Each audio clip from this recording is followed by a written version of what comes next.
Buenos días, mis queridos hermanos. Dios me los bendiga grandemente. Los saludo en el nombre del Señor, queriendo bendición para todos. Los pienso mucho y anhelo que algún día podamos vernos nuevamente y ojalá que sea pronto. Todo lo dejamos en la voluntad de Dios de todas maneras.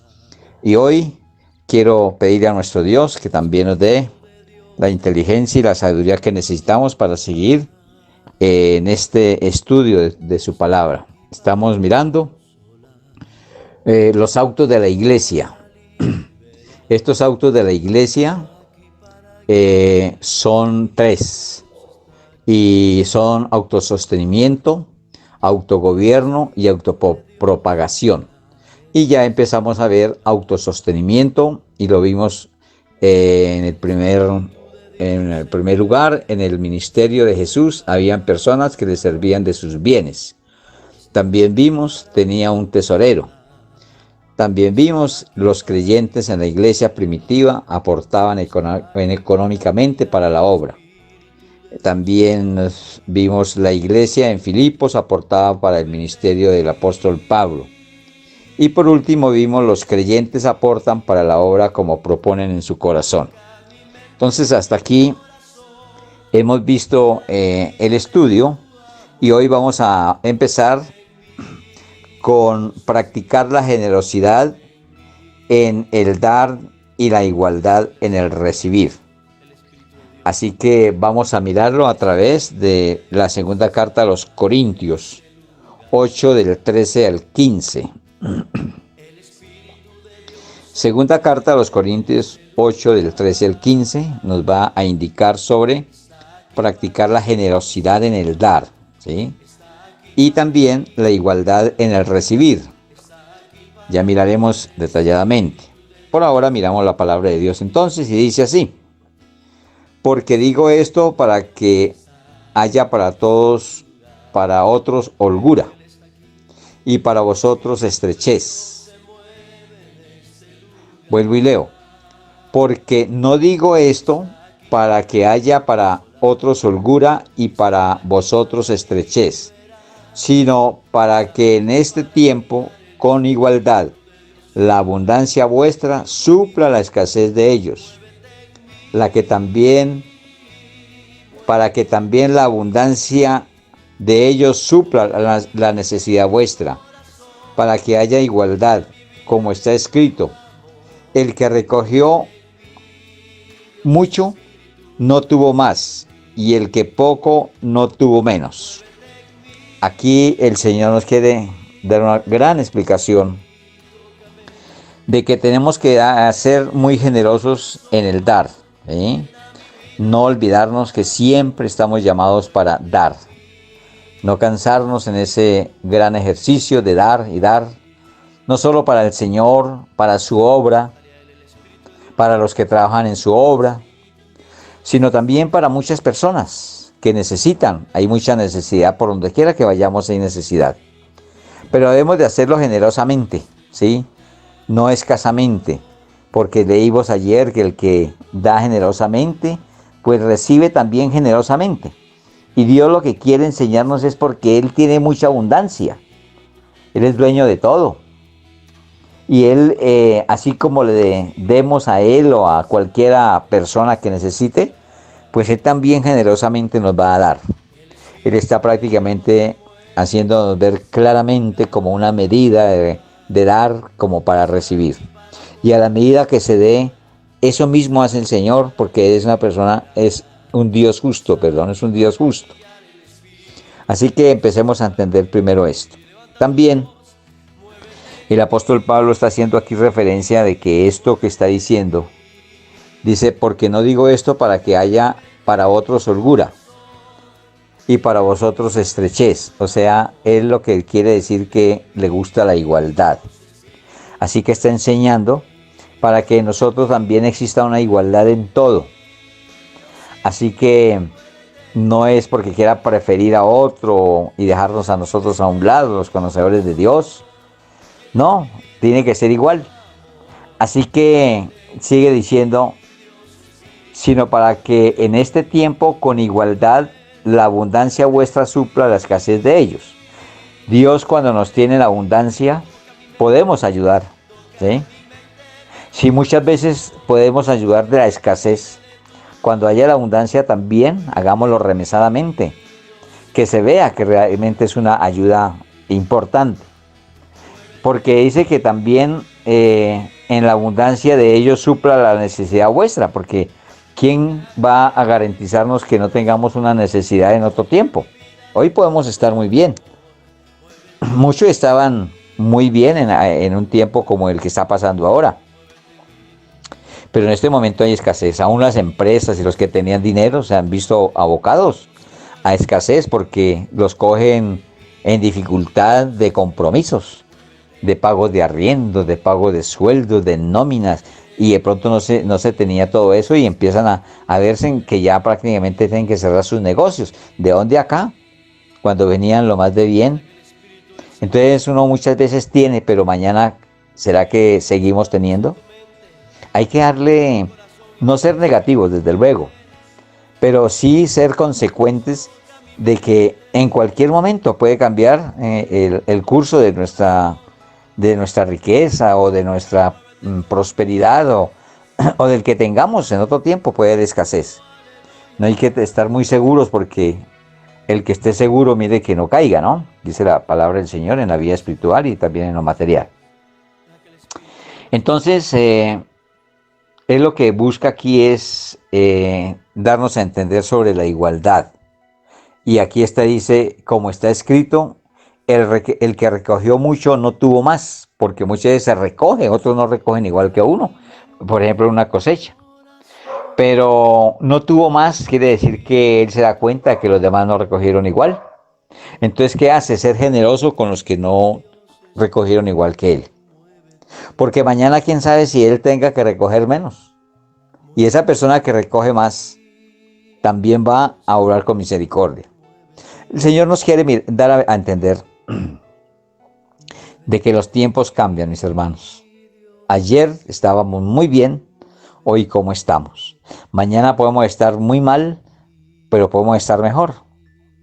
Pero no olvidándonos de todo lo que nos está haciendo como preparación de ayuda hacia nosotros para que no vayamos a caer en el error de que cuando estemos de pronto con escasez digamos, ay, y yo cuando no tuve la oportunidad o tuve la oportunidad pero no quise hacer caso de la palabra de Dios de ayudar al que necesitaba.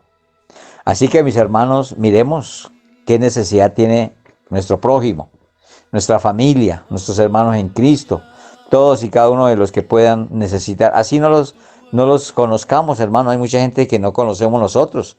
Están a nuestro alrededor, viven cerca, al lado de nuestro apartamento, de nuestra casa, en el mismo barrio, cerca del barrio, cualquier lugar que vaya.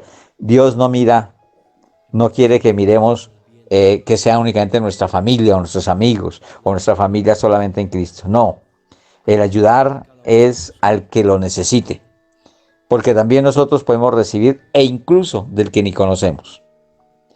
Esta es la enseñanza que el Señor quiere que entendamos plenamente y que sigamos avanzando en ello.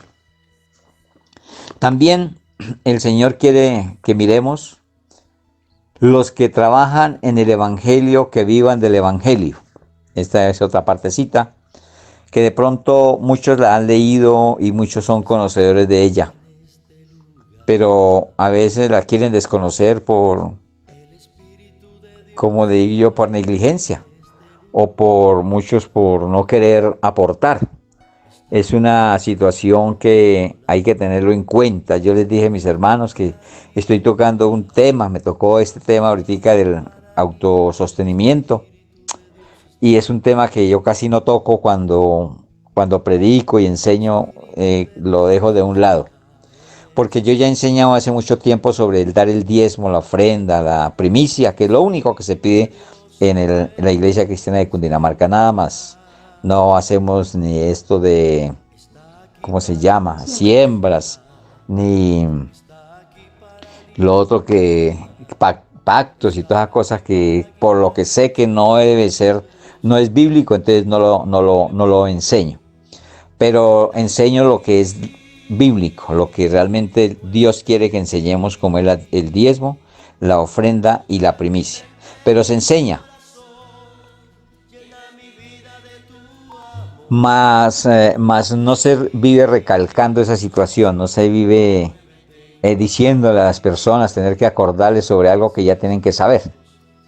A veces se hacen algunos recorderis porque las personas lo necesitan, llega gente nueva o se tornan olvidadizos y no queremos que las personas pequen por ese medio o dejen de bendecirse, porque el que da pues es bendecido, ¿no? El que cumple la palabra de Dios igualmente. Entonces, pues como estoy en esta enseñanza, obligatoriamente me toca tocar este tema de las finanzas. Y en este tema de las finanzas me encuentro aquí con una enseñanza que trae esto del autosostenimiento, y es que los que trabajan en el Evangelio, que vivan del Evangelio. Y yo soy una de las personas que me encuentro trabajando del Evangelio hace ya muchos años, muchos años. Eso pasa de 20 años.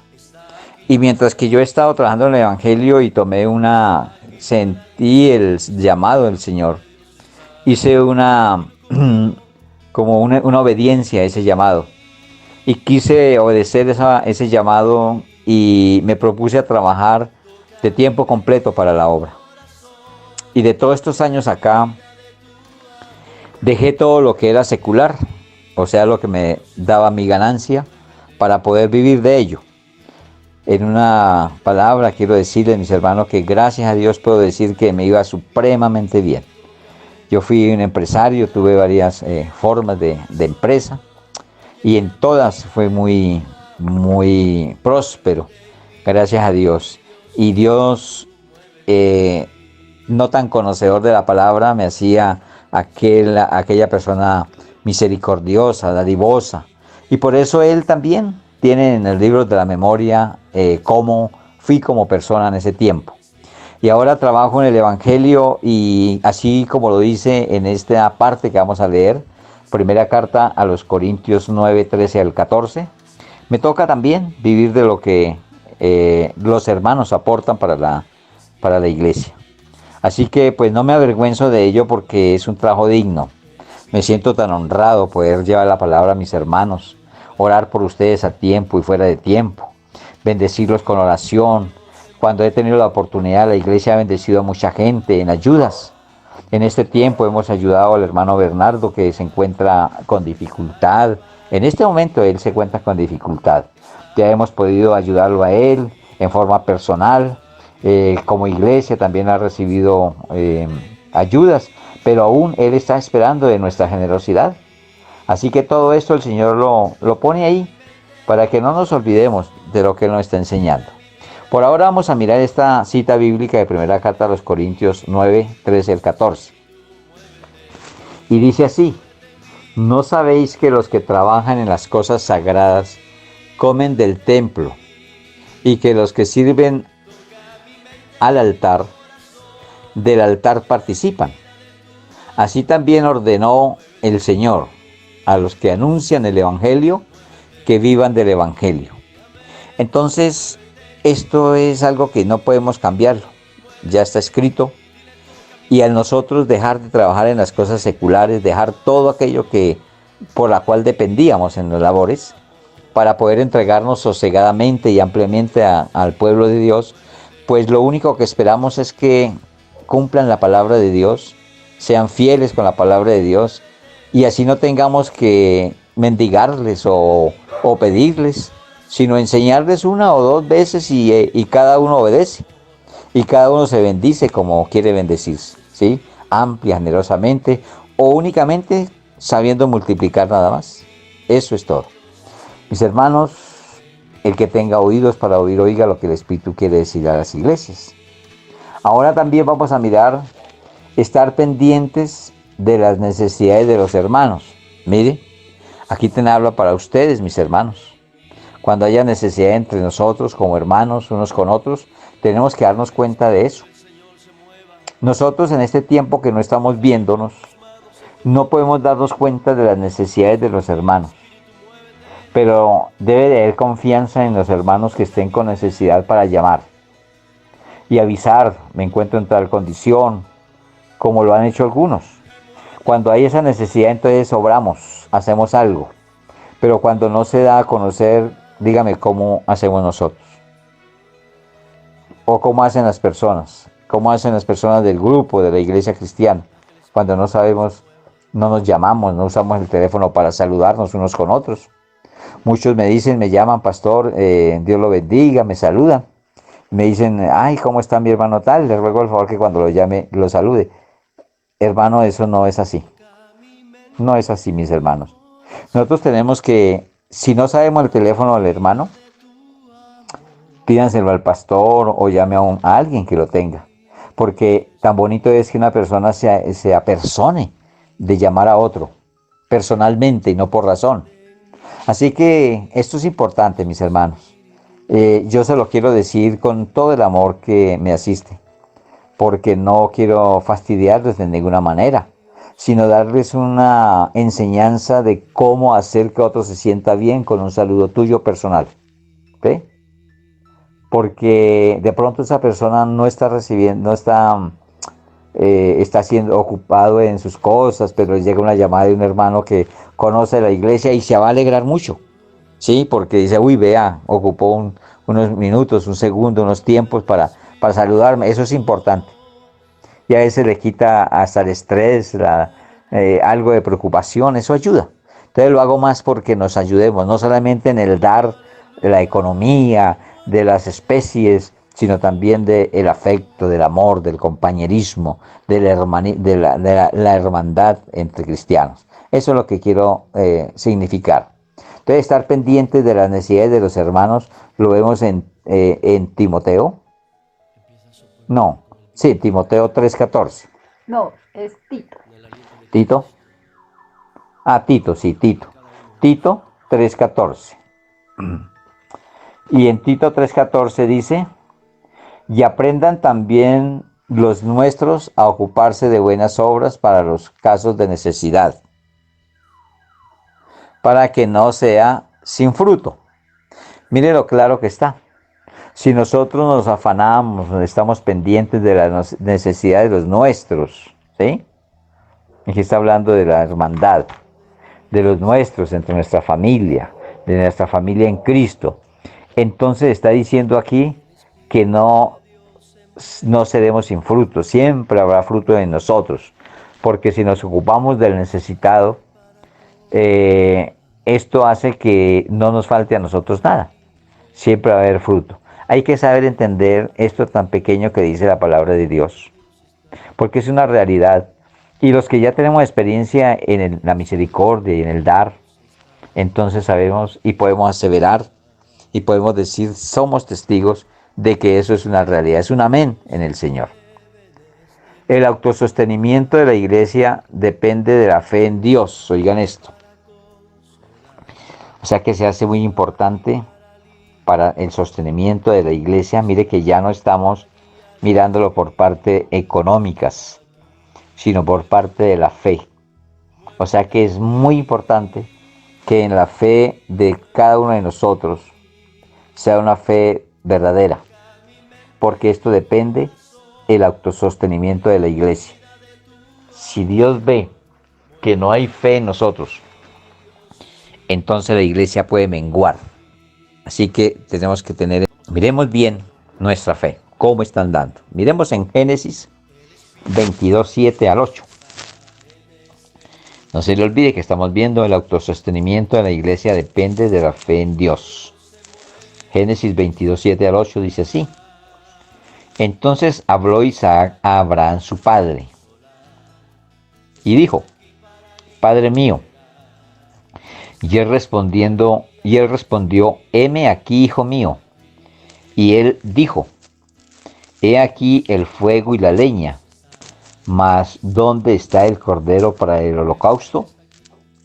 Respondió Abraham, Dios se proveerá de cordero para el holocausto, hijo mío. E iban juntos. Entonces no estaba el cordero ahí en ese momento, no estaba. Así que hacía falta esto para celebrar, llevar a cabo este holocausto. Pero él tuvo fe, no lo había, pero dio las cosas como si fueran, ¿sí? Hizo hizo de este momento que se ejerciera la fe de él. Y el hijo le preguntaba porque él no sabía, estaba ajeno a que Dios le ha pedido que sacrificara a su hijo Isaac. Pero él no lo fatigó, no lo hizo sentir mal y sabía que si la promesa que Dios le había dado a Abraham era que de su descendencia iba a haber una ciudad innumerable que no se pueda contar, y le puso como ejemplo la arena del mar, que es incontable. Entonces no dudó, tuvo fe en Dios que así le pidiera a su hijo para ser ofrecido en sacrificio. Él tenía que hacer algo, él tenía que hacer algo, porque tenía que cumplirse lo que Dios dice.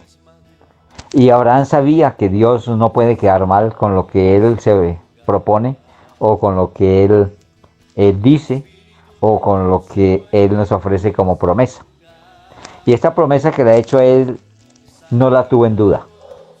Dijo, llevo a mi hijo y voy a llevarlo hasta el sacrificio. Y él estaba dispuesto a hacerlo. Él se decía o pensaba él adentro de cualquier manera, mi hijo no va a morir o lo resucita, en fin, cualquier cosa puede ocurrir. Pero él estaba seguro de que iba a hacer obediencia a nuestro Dios. Esa fe es la que se necesita en la iglesia para que el sostenimiento de la iglesia no se vea menguado.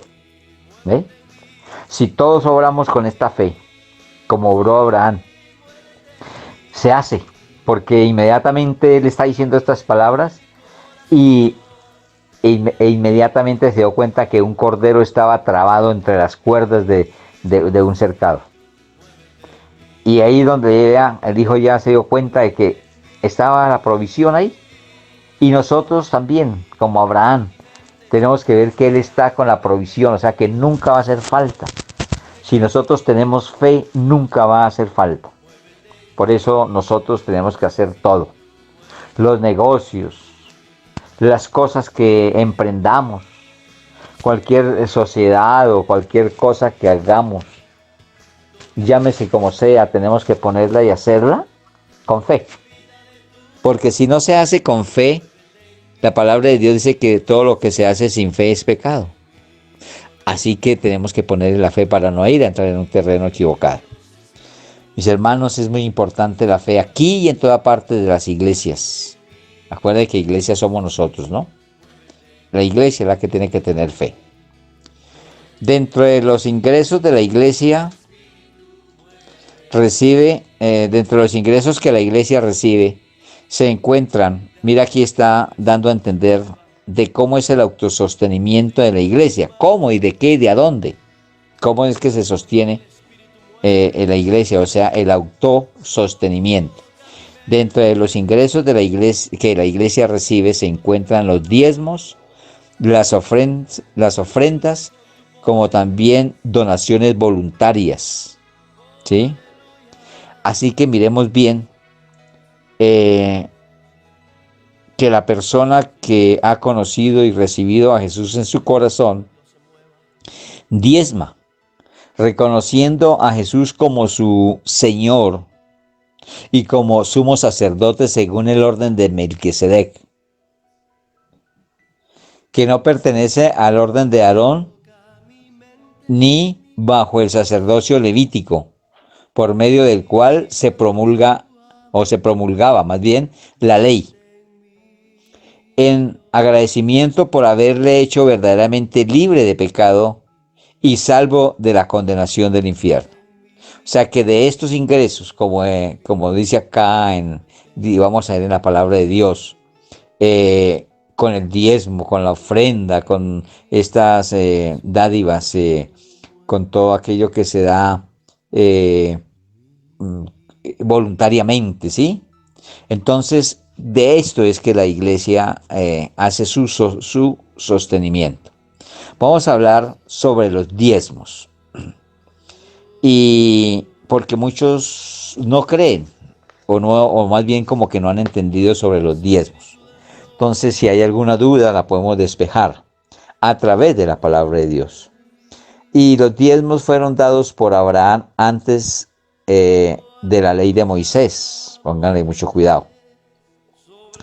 En Génesis 14, 27, 24 al 24, Abraham reconoce a Melquisedec como sacerdote del Dios Altísimo.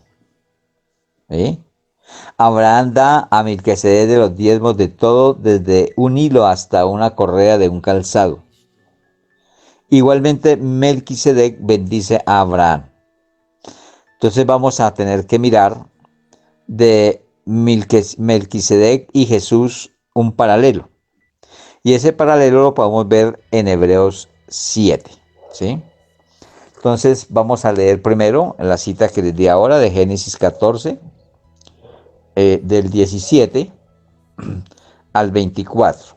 Y dice así: Cuando volvía de la derrota de Kedorlaomer y de los reyes que con él estaban, salió el rey de Sodoma a recibirlo al valle de Sebe, que es el valle del rey. Entonces Melquisedec, rey de Salem y sacerdote del Dios Altísimo, sacó pan y vino, y le bendijo diciendo: Bendito sea Abraham del Dios Altísimo, creador de los cielos y de la tierra. Y bendito sea el Dios Altísimo que entregó tus enemigos en tu mano, y le dio a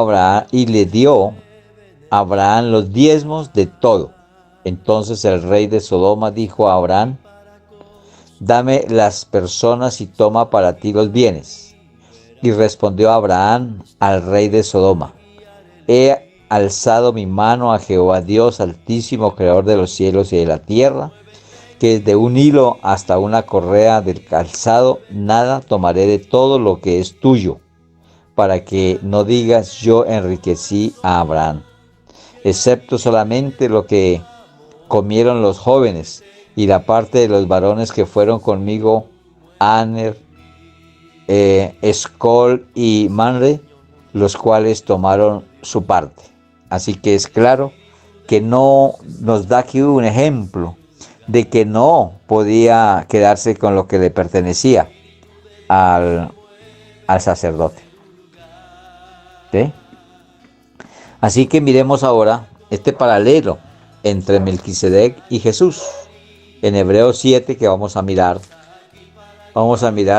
que su nombre significa Rey de Justicia. Bueno, yo creo que vamos a tener que mirar todo el capítulo 7 de Hebreos para poder decir qué estamos viendo, qué nos identifica en la palabra de Dios, y podemos mirar ese paralelo. Así que entonces miremos en este capítulo de Hebreos 7 sobre lo que nos va a decir y poder analizar el paralelo entre Melquisedec y Jesús, porque es supremamente importante. Así que vamos a empezar a leer sobre el sacerdocio de Melquisedec. Capítulo 7 de Hebreos. Dice así: Porque este Melquisedec, rey de Salem, sacerdote del Dios Altísimo, que salió a recibir a Abraham, que volvía de la derrota de los reyes, y le bendijo, y a quien asimismo dio a Abraham los diezmos de todo, cuyo nombre significa primeramente Rey de Justicia y también Rey de Salem. Esto es Rey de Paz. Vayan haciendo memoria de lo que estamos leyendo, porque después hacemos el paralelo. Dice, estamos hablando de Melquisedec. Dice: sin padre, sin madre, sin genealogía, que ni tiene principio de días ni fin de vida, sino hecho semejante al Hijo de Dios, permanece sacerdote para siempre. Considerad pues cuán grande era este, a quien aún Abraham, el patriarca, dio diezmos del botín. Ciertamente los que entre los hijos de Leví reciben el sacerdocio tienen mandamiento de tomar del pueblo los diezmos según la ley, que es decir, de sus hermanos, aunque estos también hayan salido de los lomos de Abraham. Qué bonito que el Señor nos está dando aquí la manera de mirar cómo ellos hacían para con sus diezmos. Voy a retomar, estoy en el versículo 5 y retomo en el versículo 6 haciendo una venia. Dios mío y Padre Santo, te doy gracias por esta tu palabra. Bendice a mis hermanitos que con obediencia, Señor, entiendan, Señor, esta tu palabra, no para molestarles, sino para que sean bendecidos grandemente, porque Dios ama al dador alegre y el que da con alegría, con amor, con entusiasmo, no por necesidad, sí, ni con tristeza, tú lo bendices en gran manera. Está escrito y no es palabra de hombre. Dios me los bendiga en el nombre de Jesús. Amén.